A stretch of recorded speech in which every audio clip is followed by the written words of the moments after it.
देते हैं। तो सबसे बड़ा दोष कौन सा है? मिथ्यात्व, अज्ञानता। इससे बड़ा कोई दोष जीव का नहीं है। राग द्वेष कोई बड़ा दोष नहीं है, समझना बात को बराबर। दोष है परंतु उतना बड़ा नहीं है जितना अज्ञानता अनादिकाल से ये जो चल रही है हमारी, और उस अज्ञानता का नाम है देहात्म बुद्धि। એટલે દેહને પોતે હું માનવું, मैं ही देह हूँ,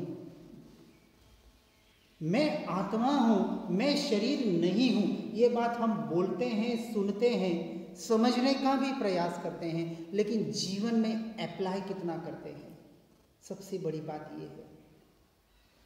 इसलिए हमने लास्ट टाइम भी जब आए थे तब हमने इस बात को बताया था।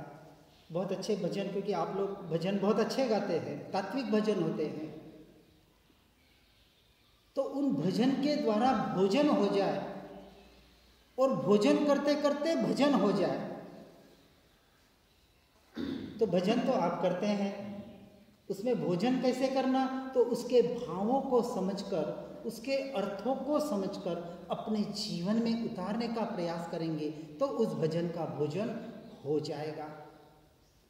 लेकिन भोजन करते करते भजन कैसे करना, ये हम आपको बताएंगे, ठीक है ना?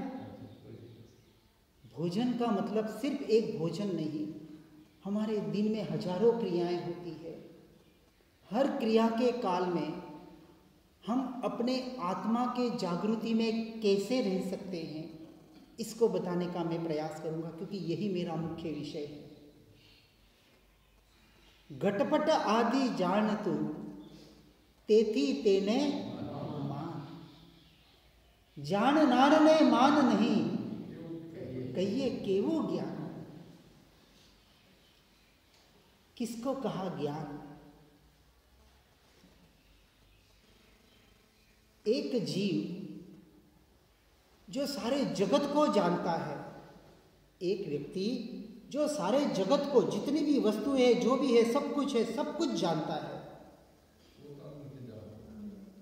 और एक व्यक्ति जिसे सारा जगत जानता है। एक व्यक्ति जैसे आज नरेंद्र मोदी, आज करीबन सारा जगत जानता है, और एक व्यक्ति जो सारे जगत की नॉलेज रखता है। दोनों में श्रेष्ठ कौन? जो सारे जगत की नॉलेज। दोनों में श्रेष्ठ कौन? कोई नहीं, क्योंकि पहले उत्तर उन्होंने दे दिया था, लेकिन वो प्रश्न होने के बाद तो उनका जमलिंग हो गया कि जो स्वयं को जाने उससे श्रेष्ठ इस जगत में कोई नहीं है। और वही हम जान नहीं पाते हैं, अपने आप को यानी अपनी आत्मा को, जो हम हैं, अपने आप को यानी, अब यहाँ तो अपने देह की बात तो होगी ही नहीं, इसलिए कहा घटपट आदि जान तू। अब एक एक शब्दों को बराबर समझना। यहाँ घट और पट, घट यानी पात्र वगैरह जो भी, और पट यानी पदार्थ, कपड़े वगैरह जो भी बाहर के पदार्थ। बाहर के पदार्थों को तू जानता है, क्या बताया? जान तू, जानने की बात बताई है। एक एक शब्दों को समझना बराबर, उस शब्दों को आधार बनाकर ही हम अपने आत्मा के स्वरूप को समझेंगे, अपने आत्मा के यानी मेरे स्वरूप को। उसको जानता है, उससे उसको मानता है, तेथी तेने मान।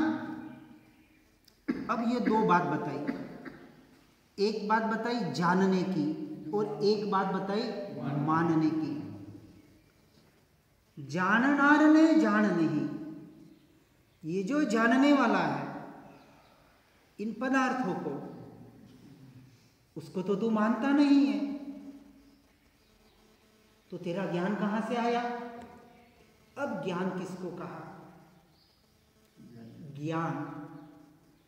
इसलिए मैंने जो प्रश्न पूछा कि यदि मुझे संसार का बहुत सारा ज्ञान है, क्या मैं ज्ञानी हो गया? तो अध्यात्म कहता है नहीं। क्या मुझे शास्त्रों का बहुत ज्ञान हो गया, किसी का भी हो, वेदांत का हो या और किसी भी धर्म ग्रंथों का हो या और किसी का भी हो, क्या मैं ज्ञानी हो गया? तो अध्यात्म कहता है नहीं। सब कुछ जाने पर खुद को न जाने वो अज्ञानी, और खुद को जाने और कुछ भी न जाने उसी का नाम ज्ञानी, उसका नाम है ज्ञान। उस ज्ञान को हम समझने का प्रयास करेंगे, ठीक है ना? क्योंकि जो मैं हूं वो मैं, हम आत्मा आत्मा तो करते हैं, पर आत्मा की पहचान, आत्मा की पकड़ कैसे करनी, ये इन दो वाक्यों में बताया, जानना और मानना। ये दो गुण जो आत्मा के मुख्य गुण हैं। किसके गुण हैं? आत्मा के दो मुख्य गुण। किसके? किसके? मेरे। क्योंकि मैं शुरुआत वहां से करता हूं, आत्मा शब्द निकाल देना। जब भी आत्मा शब्द आए तो मैं ग्रहण करना, मानना, ये मेरी बात हो रही है। या जब मैं का उच्चार करूं तब समझना किसी आत्मा की बात हो रही है। मैं आत्मा।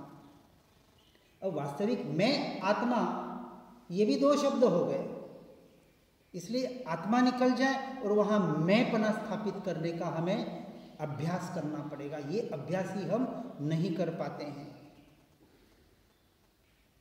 अब यहां कहा कि घटपटादि को तू जानने वाला है। क्या करने वाला है? कौन जानने वाला है?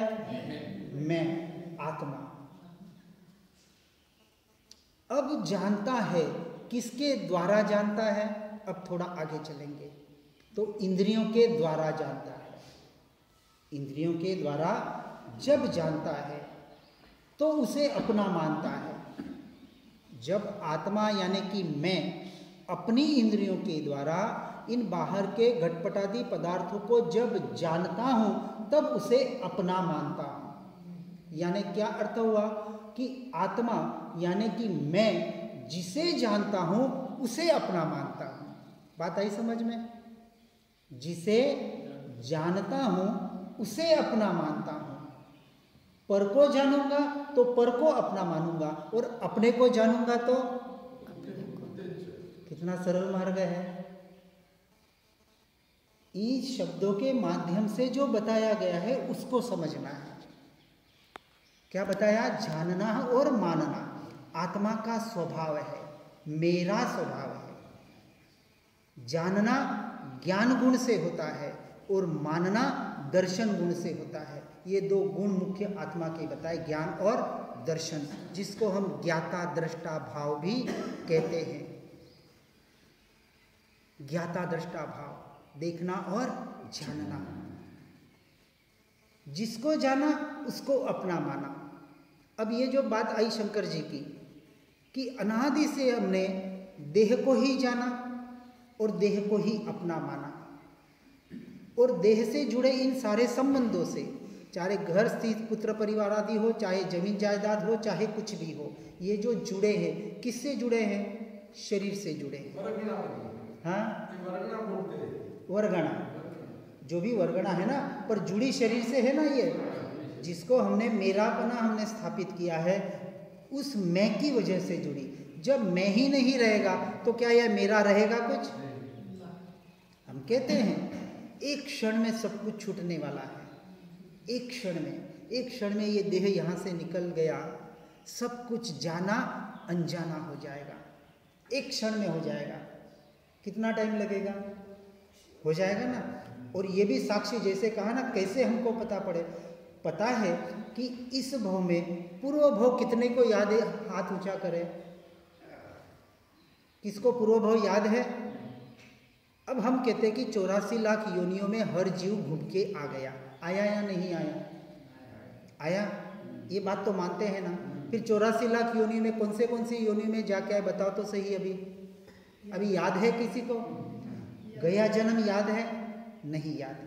तो नियम यही तो बता रहा है कि यहाँ से देह छूटेगी और आत्मा जिस योनि में जाएगा, क्या इस योनि का, इस भव का कुछ याद रहेगा? 100% नहीं रहेगा। एक अंश मात्र भी कुछ याद नहीं रहने वाला है। तो एक क्षण में जिसको हमने मैं और मेरा के रखा है, चाहे शरीर हो, चाहे शरीर से जुड़े कुछ भी पदार्थ हो,